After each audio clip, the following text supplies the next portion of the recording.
बिस्मिल्लाहिर्रहमानिर्रहीम। अस्सलाम वालेकुम student, welcome to aspire online classes. Chapter number 8 हम लोग डिस्कस कर रहे हैं और चैप्टर नंबर 8 में अल्केन की सारी प्रिपरेशन हम लोग डिस्कस कर चुके हैं। आज हम डिस्कस करने जा रहे हैं अल्केन की फिजिकल प्रॉपर्टीज़ और अल्केन की रिएक्टिविटी के हवाले से भी डिस्कशन करेंगे। फिजिकल प्रॉपर्टीज़ में 3 प्रॉपर्टीज़ हमने डिस्कस करनी है। Number 1 physical state, number 2 melting and boiling point और नंबर 3 सोलिबिलिटी। फिजिकल स्टेट के हवाले से अगर हम बात करें तो पहले 3 फिजिकल स्टेट के हवाले से अगर हम बात करें तो पहले जो 4 कंपाउंड हैं, मतलब methane, ethane, propane, butane, C1 to C4, ये कलरलेस हैं, ऑर्डरलेस हैं और ये गैसियस फॉर्म में एग्जिस्ट करते हैं। अगर आप कार्बन एटम 5 to 17 बात करें तो ये लिक्विड फॉर्म में है, और अगर 18 और ऑनवर्ड की बात करें तो ये वैक्सी सॉलिड है। What is reason behind? Physical state change होती जा रही है जैसे जैसे number of carbon atom change हो रहे हैं। कार्बन एटम 1 to 4 तो गैस, 5 to 17 तो लिक्विड, 18 और ऑनवर्ड तो ये जो है वैक्सी सॉलिड। रीजन ये है कि हाइड्रोकार्बन, इन अदर वर्ड ये जो अल्केन है ये नॉन पोलर है, और नॉन पोलर में लंदन फोर्सेस हैं, और लंदन फोर्सेस जो है वो डिपेंड करती हैं एटॉमिसिटी पर। अगर एटॉमिसिटी ज़्यादा है, नंबर ऑफ एटम ज़्यादा है मॉलिक्यूल में, तो पोलर साइड ज़्यादा होंगी, पोलराइजेबिलिटी ज़्यादा होगी, लंदन फोर्सेस ज़्यादा होंगी। जब फोर्सेस ज़्यादा होंगी मॉलिक्यूल करीब आएंगे। जो पहले 4 मेंबर हैं इनमें कार्बन एटम 1 से 4 तक हैं, वो उनका साइज छोटा है, उनकी पोलर साइड्स कम है, उनकी एटॉमिसिटी कम है, उनकी पोलराइजेबिलिटी कम है, उनमें लंदन फोर्सेस कम होगी, वो मॉलिक्यूल एक दूसरे के करीब नहीं आ पाएंगे और वो गैसियस फॉर्म में एग्जिस्ट करेंगे। और अगर कार्बन एटम 5 to 17 की बात करें तो मॉलिक्यूल का साइज बढ़ गया, पोलराइजेबिलिटी बढ़ गई, एटॉमिसिटी बढ़ गई, पोलर साइड्स बढ़ गई, फोर्स ऑफ अट्रैक्शन बढ़ गई, मॉलिक्यूल एक दूसरे के करीब आ गए और वो एग्जिस्ट करेंगे in the form of liquid. और अगर कार्बन एटम 18 और या इससे भी ज़्यादा हो तो जाहिर है एटॉमिसिटी और बढ़ गई, पोलराइजेबिलिटी और ज़्यादा, लंदन फोर्सेस और बढ़ जाएगी और मॉलिक्यूल में अट्रैक्शन और ज़्यादा होगी और वो वैक्सी सॉलिड की फॉर्म में आ जाएंगे। नंबर 2 है melting and boiling point. Melting and boiling point जो है वो भी नंबर ऑफ कार्बन एटम के साथ बढ़ता जाएगा। अगर कार्बन एटम की तादाद बढ़ती जाएगी तो एटॉमिसिटी बढ़ेगी, पोलर साइड बढ़ेंगी, पोलराइजेबिलिटी बढ़ेगी, लंदन फोर्सेस बढ़ेंगी, तो बॉइलिंग पॉइंट जो है वो बढ़ता जाएगा, मेल्टिंग पॉइंट भी बढ़ता जाएगा। कॉमनली ये ऑब्जर्व किया गया है कि अगर डिफरेंट मेंबर में CH2 का डिफरेंस आए उनके फार्मूला में, तो जिसका फार्मूला बड़ा होगा, जिसमें CH2 का इजाफा हो गया होगा, तो उसमें पोलर साइड भी ज़्यादा होंगी, उसका बॉइलिंग पॉइंट भी ज़्यादा होगा। और कितना ज़्यादा होगा? राउंड अबाउट 20 से 30 डिग्री सी का फ़र्क आ जाएगा। फॉर एग्जांपल अगर हम लोग बात करें मीथेन की, मीथेन विद फार्मूला CH4, और दूसरी बात करें हम लोग इथेन की विद फार्मूला C2H6, तो आप इन दोनों में देख सकते हैं कि फार्मूलाज में जो डिफरेंस आ रहा है वो 1 कार्बन का आ रहा है। मीथेन में 1 कार्बन है और इथेन में 2 कार्बन है। 1 कार्बन का डिफरेंस आ गया, इसमें 4 हाइड्रोजन है, इसमें 6 हाइड्रोजन है, और 2 हाइड्रोजन एटम का डिफरेंस आ गया। अब इसका साइज बड़ा है, इसकी पोलर साइड ज़्यादा है, इसमें लंदन फोर्सेस ज़्यादा हैं, और इसकी जब लंदन फोर्सेस ज़्यादा होंगी तो इसका बॉइलिंग पॉइंट ज़्यादा होगा, और राउंड अबाउट कितना ज़्यादा होगा? 20 से 30 डिग्री सी ज़्यादा होगा एज कम्पेयर टू मीथेन। अगर हम बात करें ब्रांचिंग की, ब्रांच के आने से बॉइलिंग पॉइंट पर क्या इफेक्ट पड़ता है, तो स्ट्रेट चेन अल्केन का बॉइलिंग पॉइंट ज़्यादा होगा और ब्रांच चेन अल्केन का बॉइलिंग पॉइंट कम होगा। For example boiling point of normal butane is -0.5 degree C and the boiling point of isobutane is -117 degree C. Minus में जो वैल्यू बड़ी होती है एक्चुअली वो छोटी होती है। अब इसका मतलब आइसोब्यूटेन का बॉइलिंग पॉइंट जो है वो कम है और नॉर्मल ब्यूटेन का बॉइलिंग पॉइंट ज़्यादा है। रीज़न क्या है? नॉर्मल ब्यूटेन स्ट्रेट चेन है, ये सारे कार्बन एटम पोलर साइड्स बनाएंगे, इसकी पोलर साइड्स ज़्यादा होंगी। और अगर आप बात करें आइसोब्यूटेन की, तो आइसोब्यूटेन में 1 कार्बन एटम चेन के ऊपर आ गया, इसकी वजह से नंबर ऑफ पोलर साइड्स कम होंगी, पोलर साइड्स कम होंगी, फोर्स ऑफ अट्रैक्शन कम होगी, फोर्स ऑफ अट्रैक्शन कम होगी तो बॉइलिंग पॉइंट भी कम होगा। इसी तरह एक और एग्जांपल आप कोट कर सकते हैं, पेंटेन की अगर आप बात करें तो पेंटेन में से नॉर्मल पेंटेन, आइसोपेंटेन और नियोपेंटेन में से सबसे ज़्यादा बॉइलिंग पॉइंट नॉर्मल पेंटेन का होगा, क्योंकि उसमें पोलर साइड सबसे ज़्यादा होंगी जाएगी, उसमें कोई ब्रांच नहीं लगेगी। लेकिन अगर आप बात करें आइसोब्यूटेन की, एक ब्रांच आ जाएगी, पोलर साइड्स कम हो जाएंगी, जिसकी वजह से फोर्स ऑफ अट्रैक्शन कम होगी, बॉइलिंग पॉइंट कम हो जाएगा। नियोपेंटेन की बात करें तो उसमें 2 साइड चेन लगी हुई हैं, 2 ब्रांचेस हैं, उसका पोलर साइड्स और कम होगी और उसका बॉइलिंग पॉइंट जो है उससे ज़्यादा कम हो जाएगा। तीसरा पॉइंट है जी सोलेबिलिटी का। यू नो डेट जो अल्केन है वो नॉन पोलर है। अगर ये नॉन पोलर है तो ये आसानी से वाटर में डिजोल्व नहीं होंगे, ये नॉन पोलर सॉल्वेंट में डिजोल्व होंगे। नॉन पोलर सॉल्वेंट कौन से? बेंजीन, ईथर, कार्बन टेट्राक्लोराइड में ये डिजोल्व हो जाएंगे। अल्केन की नॉन पोलैरिटी की वजह क्या है? अल्केन में जो बॉन्ड है वो जो या तो कार्बन कार्बन एटम के दरमियान है या कार्बन हाइड्रोजन एटम के दरमियान है। कार्बन कार्बन एटम के दरमियान अगर बॉन्ड है वो तो है ही नॉन पोलर, क्योंकि दोनों की इलेक्ट्रॉन सेम है, 2.5 और 2.5। इलेक्ट्रॉन जो डिफरेंस है वो 0 है, ज़्यादा कोई पोलैरिटी एग्जिस्ट नहीं करेगी यहाँ पर। लेकिन अगर आप कार्बन हाइड्रोजन की बात करें 2.5 और हाइड्रोजन का 2.1, इलेक्ट्रॉन एक्टिविटी का डिफरेंस है, लेकिन बहुत मिन्यूट सा डिफरेंस है। बॉन्ड में पोलैरिटी होगी लेकिन ना होने के बराबर। ज़्यादा हम इसको या तो कहेंगे स्लाइटली पोलर या नॉन पोलर, तो मोस्टली इसको नॉन पोलर कैटेगरी में ही कंसिडर किया जाता है, क्योंकि पोलैरिटी बिल्कुल ना होने के बराबर है। लिहाजा ये नॉन पोलर सॉल्वेंट में डिजोल्व होंगे और पोलर सॉल्वेंट में डिजोल्व नहीं होंगे। लेकिन साइज बढ़ने के साथ साथ इनकी सोलेबिलिटी डिक्रीज होती जाएगी नॉन पोलर सॉल्वेंट में। वाई? क्या रीज़न है? उसकी रीज़न ये है कि जो नॉन पोलर सॉल्वेंट हैं उनमें तो पोलैरिटी नहीं है, लेकिन जब इनका साइज बढ़ेगा इनकी पोलैरिटी बढ़ेगी, इनकी पोलर साइड्स बढ़ेंगी और इनकी सोलेबिलिटी नॉन पोलर सॉल्वेंट में भी डिक्रीज हो जाएगी। अभी तक हमने 3 फिजिकल प्रॉपर्टीज पर बात की। पहली फिजिकल प्रॉपर्टीज पर हमने बात की फिजिकल स्टेट, और दूसरा पॉइंट हमने डिस्कस किया boiling point and melting point, और तीसरा पॉइंट सोलेबिलिटी।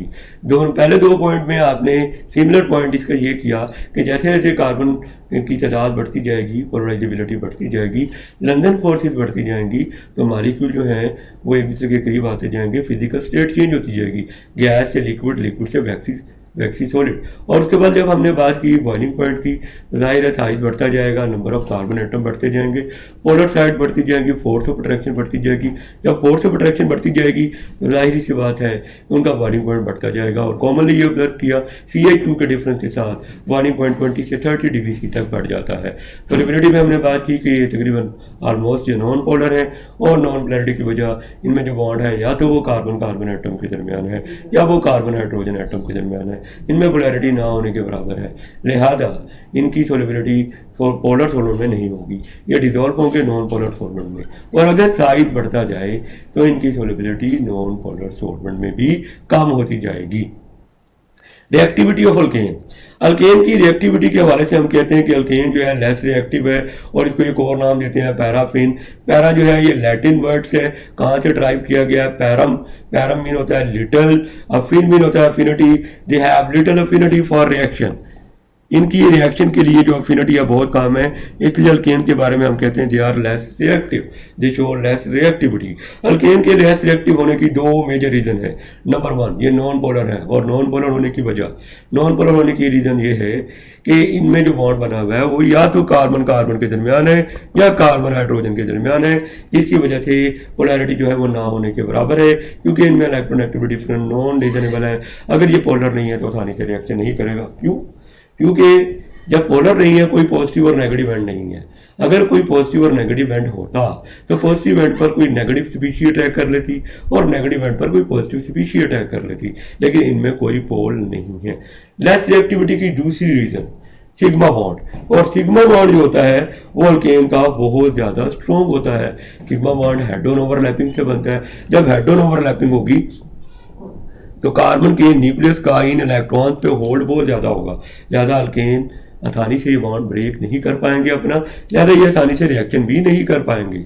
और एक बात याद रखें, जो रिएक्टिविटी होती है उसकी बॉन्ड स्ट्रेंथ के साथ इन्वर्स रिलेशन होता है। अगर बॉन्ड स्ट्रेंथ ज़्यादा है तो रिएक्टिविटी कम है। वाई? अगर बॉन्ड स्ट्रेंथ ज़्यादा है तो बॉन्ड ब्रेक नहीं होगा, तो नया बॉन्ड बनेगा नहीं। रिएक्शन के लिए ज़रूरी है कि पहले प्रीवियस बॉन्ड ब्रेक हो। अब अगर अल्केन का बॉन्ड बहुत स्ट्रॉन्ग है, क्यों स्ट्रॉन्ग है? क्योंकि सिग्मा बॉन्ड है। Sigma bond head on overlapping से बनता है, दोनों न्यूक्लियस के का इन शेयर्ड पेयर पे होल्ड बहुत ज़्यादा है, बॉन्ड ब्रेक नहीं होगा, बॉन्ड स्ट्रेंथ ज़्यादा है। जब प्रीवियस बॉन्ड ब्रेक नहीं होगा तो आसानी से रिएक्शन नहीं करेंगे, लिहाजा बॉन्ड स्ट्रेंथ कम, तो रिएक्टिविटी ज़्यादा, बॉन्ड स्ट्रेंथ ज़्यादा तो रिएक्टिविटी कम। तो अल्केन का बॉन्ड बहुत स्ट्रॉन्ग है क्योंकि सिग्मा बॉन्ड है, ज़्यादा अल्केन की रिएक्टिविटी जो है वो बहुत कम होगी। अल्केन पर ना तो कोई इलेक्ट्रोफाइल अटैक कर पाएगा और ना ही कोई न्यूक्लियोफाइल अटैक कर पाएगा। ये इलेक्ट्रोफाइल या न्यूक्लियोफाइल क्या होता है? Electrophile, electro mean electron, file mean loving, electron loving species. ऐसी स्पीशी जिसको इलेक्ट्रॉन की जरूरत है, वो कैसी स्पीशी होगी? वो इलेक्ट्रॉन डेफिशिएंट होगी। जाहिर है इलेक्ट्रॉन डेफिशिएंट होगी तो उसको इलेक्ट्रॉन की जरूरत होगी या उस पर पॉजिटिव चार्ज होगा जिसकी वजह से उसको नेगेटिव की जरूरत होगी। अल्केन पर कोई इलेक्ट्रोफाइल अटैक नहीं कर सकता। सिंपल सी रीजन तो ये है कि अल्केन नॉन पोलर है। अगर नॉन पोलर है तो कोई पॉजिटिव और नेगेटिव पोल नहीं है। जो इलेक्ट्रोफाइल होता है उसको इलेक्ट्रॉन की जरूरत है। इलेक्ट्रोफाइल ने नेगेटिव पे अटैक करना है। अल्केन में कोई नेगेटिव पोल है ही नहीं, लिहाजा अल्केन पर कोई इलेक्ट्रोफाइल अटैक नहीं कर पाएगा। सेकंड रीजन क्या है? सेकंड रीजन ये है कि अल्केन का जो सिग्मा बॉन्ड है बड़ा स्ट्रॉन्ग है। अगर सिग्मा बॉन्ड बहुत स्ट्रॉन्ग है तो अल्केन के कार्बन एटम के न्यूक्लियस का सिग्मा इलेक्ट्रॉन पे होल्ड बहुत ज़्यादा है। बाहर से आने वाली कोई स्पीशी उस इलेक्ट्रॉन पे अटैक नहीं कर सकती, लिहाजा कोई इलेक्ट्रोफाइल अल्केन पे अटैक नहीं कर सकता और न्यूक्लियोफाइल पे अटैक नहीं कर सकता। क्यों? न्यूक्लियोफाइल किसे कहते हैं? न्यूक्लियस लविंग स्पीशी, जिसको न्यूक्लियस की जरूरत है। और न्यूक्लियस की किसको जरूरत होती है? जो नेगेटिवली चार्ज हो या जिसके पास लोन पेयर हो। अब ये न्यूक्लियोफाइल क्यों नहीं अटैक कर सकता? रीजन सिंपल, अल्केन में कोई पॉजिटिव नेगेटिव चार्ज नहीं है। न्यूक्लियोफाइल पर को न्यूक्लियस की जरूरत होती है, इस पर नेगेटिव चार्ज होता है या इसके पास लोन पेयर होता है, इसको पॉजिटिव की जरूरत होती है। अल्केन पर कोई पॉजिटिव चार्ज नहीं है, लिहाजा अल्केन पर ना इलेक्ट्रोफाइल अटैक कर सकते हैं ना न्यूक्लियोफाइल अटैक कर सकते हैं। अल्केन आसानी से रिएक्शन नहीं कर सकते, ना ऑक्सीडाइजिंग एजेंट अटैक कर सकते हैं, ना रिड्यूसिंग एजेंट अटैक कर सकते हैं। इसलिए हम कहते हैं अल्केन लीस्ट रिएक्टिव है। हाँ, अलबत्ता अल्केन कुछ रिएक्शन देते हैं, हाई टेम्परेचर पर रिएक्शन देंगे, लाइट एनर्जी की मौजूदगी में रिएक्शन देंगे। वो कौन से रिएक्शन हैं? वो सब्स्टिट्यूशन रिएक्शन है और thermal and catalytic reaction alkane देते हैं। सब्स्टिट्यूशन रिएक्शन से क्या मुराद होता है? रिएक्शन की दो मेजर टाइप होती हैं, सब्स्टिट्यूशन एंड एडिशन। अल्केन की अगर आप मीथेन की बात करें तो addition is not possible in methane. हम ये नहीं कह सकते कि यहाँ पर क्लोरीन आकर लग जाएगा। वाई? क्योंकि कार्बन के सारे बॉन्ड, कार्बन की वैलेंसी सेटिस्फाइड है थ्रू सिंगल बॉन्ड, तो आप कोई मजीद बॉन्ड नहीं बन सकता। हाँ, एक पॉसिबिलिटी है, ये क्लोरीन ऐड नहीं होगा, अलबत्ता सब्स्टिट्यूट होगा। इस हाइड्रोजन की जगह क्लोरीन आकर लग सकता है। This is called substitution reaction. तो अल्केन सब्स्टिट्यूशन रिएक्शन देंगे, एडिशन रिएक्शन नहीं देंगे। कोई चीज़ ऐड नहीं हो सकती, सब्स्टिट्यूट हो सकती है। हाइड्रोजन की जगह क्लोरीन, हाइड्रोजन की जगह OH, हाइड्रोजन की जगह कोई भी ग्रुप आकर सब्स्टिट्यूट हो सकता है, लेकिन अल्केन एडिशन रिएक्शन नहीं दे सकते। Related question to exercise, exercise का क्वेश्चन नंबर 8 का ए पार्ट है। तो ये एक शॉर्ट क्वेश्चन है और इस पार्ट में पूछा गया है why alkanes are less reactive than alkene. Alkane less reactive क्यों है अल्कीन से? तो सिंपल सी रीज़न है, अल्केन के लेस रिएक्टिव होने की वजह हम डिस्कस कर चुके हैं। ये नंबर 1, एक तो ये नॉन पोलर है। नॉन पोलर क्यों है? क्योंकि कार्बन कार्बन बॉन्ड है या कार्बन हाइड्रोजन बॉन्ड है, इलेक्ट्रोनेगेटिविटी डिफरेंस नॉन रीजनेबल है, लिहाजा ये नॉन पोलर है। दूसरी रीज़न की सिग्मा बॉन्ड है और सिग्मा बॉन्ड बहुत ज़्यादा स्ट्रॉन्ग होता है, लिहाजा अल्केन जो है वो आसानी से रिएक्शन नहीं कर पाएंगे, लीस्ट रिएक्टिव है। इसी टॉपिक से रिलेटेड पास पेपर में क्वेश्चन क्या आया? Why sigma bond are inert. तो अभी हम डिस्कस कर चुके हैं सिग्मा बॉन्ड इसलिए इनर्ट है कि सिग्मा बॉन्ड जो है वो हेड ऑन ओवरलैपिंग से बनता है और हेड ऑन ओवरलैपिंग जब बॉन्ड बनता है तो न्यूक्लियस का इलेक्ट्रॉन पे होल्ड बहुत ज़्यादा होता है, ना तो इस पर कोई इलेक्ट्रोफाइल अटैक कर पाएगा ना न्यूक्लियोफाइल। दूसरी बात यह है कि बॉन्ड बहुत स्ट्रॉन्ग है, आसानी से ब्रेक भी नहीं होगा, लिहाजा बॉन्ड स्ट्रेंथ बहुत ज़्यादा है, रिएक्टिविटी बहुत कम होगी। अल्केन के कुछ रिएक्शन हम डिस्कस करने जा रहे हैं। टोटल 4 रिएक्शन हमने डिस्कस करने हैं। Number 1 combustion, number 2 catalytic oxidation, number 3 nitration और नंबर 4 हैलोजिनेशन। कंबशन के 2 हिस्से, इनकम्प्लीट और complete combustion. You can see combustion होती क्या है? Combustion is actually burning of substance in presence of oxygen. Burning of substance in presence of oxygen is called combustion. और combustion दो तरह की है, complete combustion and incomplete combustion. Complete combustion कब होगी? अगर आप सब्सटेंस की बर्निंग करवाएं इन एक्सेस ऑफ ऑक्सीजन तो ये कंप्लीट कंबशन होगी। It is always exothermic process, large amount of energy release होगी। कंप्लीट कंबशन की वजह से एनर्जी रिलीज होगी। आप कंबशन के रूटीन में भी प्रोसेस देखते हैं, कंबशन के जितने भी प्रोसेस आपने करवाने होते हैं, आपने सिर्फ इग्निशन देनी है, स्पार्क देना है। एक दफ़ा जब कंपाउंड जलना शुरू कर देता है उसके बाद वो खुद ही जलता रहता है और एनर्जी रिलीज करता रहता है। लिहाजा हमने तो सिर्फ स्पार्क दिया था, मतलब जो हमने एनर्जी दी वो थोड़ी सी दी। जब तक कंपाउंड कंबस्ट होता रहा, रिलीज होने वाली एनर्जी ज़्यादा हुई तो ओवरऑल एनर्जी रिलीज होगी। लिहाजा प्रोसेस क्या होगा? एक्सोथर्मिक होगा, क्योंकि ओवरऑल एनर्जी रिलीज होगी। ये आपके पास मीथेन की कंबशन शो की गई है। याद रखें, जब भी आप कंबशन करवाएंगे इन एक्सेस ऑफ ऑक्सीजन, इसको हम कंप्लीट कंबशन कहते हैं, तो उसके नतीजे में कार्बन डाइऑक्साइड और वाटर बनेगा और एनर्जी रिलीज होगी। ये आपके सामने रिएक्शन लिखा हुआ है। मीथेन की आपने कंबशन करवाई इन एक्सेस ऑफ ऑक्सीजन, ये आपने स्पार्क दिया, फ्लेम दिया, और कार्बन कन्वर्ट हुई कार्बन डाइऑक्साइड में, हाइड्रोजन कन्वर्ट हुई वाटर में, और साथ large amount of energy release हुई, that is 891 kilo joule per mole, huge amount of energy. Incomplete combustion किया जब आप किसी सब्सटेंस की बर्निंग करवाएं in limit supply of oxygen, that is called incomplete combustion. Incomplete combustion के नतीजे में जब आप मीथेन की इनकम्प्लीट कंबशन करवाएंगे तो उसके नतीजे में कार्बन मोनोऑक्साइड, वाटर और कार्बन ब्लैक बनेगा। ये आपके सामने रिएक्शन है। आपने मीथेन की ऑक्सीजन के साथ कंबशन करवाई, इनकम्प्लीट कंबशन, इसके नतीजे में कार्बन मोनोऑक्साइड बना, कार्बन ब्लैक बना और वाटर बना। ये कार्बन ब्लैक जो है इसको हम कहाँ यूज़ कर रहे हैं? ये हम शू पॉलिश में यूज़ कर रहे हैं, इसको पेंट बनाने में यूज़ कर रहे हैं, और इसको हम यूज़ कर रहे हैं टायर बनाने में, कि इसके मेजर यूजेस थे। क्योंकि एक दफ़ा पास पेपर में ये क्वेश्चन आ चुका है, अलबत्ता ये पिछले 5 सालों में नहीं है, पहले आ चुका था कि कार्बन ब्लैक के यूजेस बताएं, तो वो यही यूजेस हैं आपके सामने। नेक्स्ट है जी कैटालिटिक ऑक्सीडेशन। नाम से जाहिर है oxidation in the presence of catalyst. Oxidation क्या? Introduction of oxygen. अब कैटालिस्ट आपने यूज़ करना है कॉपर, टेम्परेचर यूज़ करना है 400 डिग्री सी, और प्रेशर यूज़ करना है 200 atm। टेम्परेचर 400 डिग्री सी पर ये रिएक्शन होगा। मीथेन की जब कैटालिटिक ऑक्सीडेशन होगी, you can write methane in this way, CH3H। जब ये कंडीशन आप अप्लाई करेंगे, copper catalyst, 400 degree C temperature, 200 atm pressure, तो इस कंडीशन पर जो आप ऑक्सीजन ऐड करवाएंगे ऑक्सीडेशन के लिए, तो ये ऑक्सीजन डीकम्पोज होगी और ये बना देगी एटॉमिक ऑक्सीजन। वो एटॉमिक ऑक्सीजन क्या करेगी? वो दरमियान में आएगी, एक बॉन्ड बनाएगी कार्बन के साथ और एक बॉन्ड बनाएगी हाइड्रोजन के साथ। ऑक्सीजन आप देख सकते हैं रिएक्शन में दरमियान में आ गई, ये बन गया CH3OH। This is called methyl alcohol और मेथानॉल। अगर मिथाइल अल्कोहल और मेथानॉल को आप रिमूव नहीं करें और ये वहीं पर पड़े रहें तो, और ऑक्सीजन भी एक्सेस में हो, तो फिर क्या होगा? ऑक्सीजन मजीद इसकी ऑक्सीडेशन करवा देगी, और मजीद ऑक्सीडेशन के नतीजे में जो मिथाइल अल्कोहल होगा वो मेथानॉल में कन्वर्ट होगा। अब मजीद ऑक्सीडेशन कैसे होगी?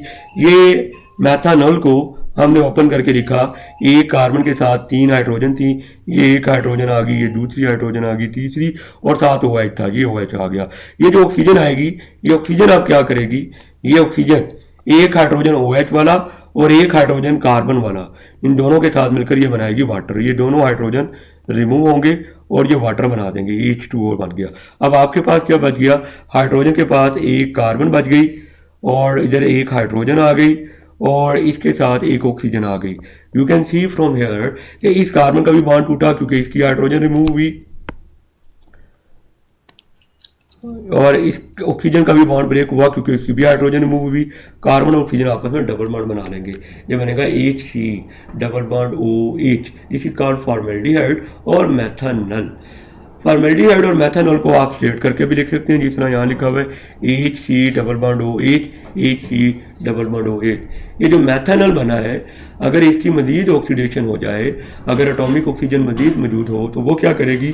वो ऑक्सीजन दरमियान में आएगी, एक बॉन्ड कार्बन के साथ और एक हाइड्रोजन के साथ। एज ए रिजल्ट ये ग्रुप बनेगा कार्बोक्सिलिक ग्रुप, और कार्बोक्सिलिक ग्रुप से जो कंपाउंड बनेगा that is called carboxylic acid, this is called methanoic acid और फार्मिक एसिड। और अगर आप फार्मिक एसिड को भी रिमूव ना करवाएं तो क्या होगा? ये जो ऑक्सीजन है ये फार्मिक एसिड की मजीद ऑक्सीडेशन करवाएगी। एक हाइड्रोजन यहाँ से और एक हाइड्रोजन यहाँ से, ये दोनों हाइड्रोजन ऑक्सीजन के साथ मिलकर वाटर बनाएंगी। और इस कार्बन का भी बॉन्ड टूट गया क्योंकि इसकी हाइड्रोजन निकली, इस ऑक्सीजन का भी बॉन्ड टूट गया क्योंकि उसकी भी हाइड्रोजन निकली। ये कार्बन और ऑक्सीजन आपस में बॉन्ड बनाकर कार्बन डाइऑक्साइड बना देंगे। ये कैटालिटिक ऑक्सीडेशन के 4 स्टेप थे। पहला स्टेप और तीसरा स्टेप सेम है, दूसरा और चौथा स्टेप सेम है। ऑक्सीडेशन करवाने के डिफरेंट तरीके होते हैं, यहाँ 2 मेथड यूज हुए हैं। ऑक्सीडेशन होती है introduction of oxygen and removal of hydrogen. पहला और तीसरा मेथड देखें, ऑक्सीडेशन हो रही है by introduction of oxygen, oxygen carbon और हाइड्रोजन के दरमियान, यहाँ पर भी ऑक्सीजन कार्बन और हाइड्रोजन के दरमियान। और दूसरा और चौथा स्टेप देखें तो ऑक्सीडेशन हो रही है बाय रिमूवल ऑफ हाइड्रोजन। दूसरे स्टेप में देखें इस ऑक्सीजन ने इन दोनों हाइड्रोजन को निकलवा कर वाटर बनाया, और चौथे स्टेप में देखें इस ऑक्सीजन ने इन दोनों हाइड्रोजन को निकलवा कर वाटर बनाया। तो इंट्रोडक्शन ऑफ ऑक्सीजन भी ऑक्सीडेशन है और रिमूवल ऑफ हाइड्रोजन भी ऑक्सीडेशन है। ये बड़ा ही इंपॉर्टेंट शॉर्ट क्वेश्चन है और ये कई दफ़ा पास पेपर में पूछा जा चुका है कि मीथेन की कैटालिटिक ऑक्सीडेशन के स्टेप लिखें। तो आज का लेक्चर इतना ही। आई होप सो कि आपकी अंडरस्टैंडिंग डेवलप हुई होगी। इसमें कोई प्रॉब्लम हो आप पोर्टल पे क्वेश्चन पूछ सकते हैं। इसको प्रॉपर तरीके से लर्न करें, रिएक्शन की प्रैक्टिस करें। इंशाल्लाह नेक्स्ट लेक्चर के साथ फिर मिलेंगे। थैंक यू, अल्लाह हाफिज़।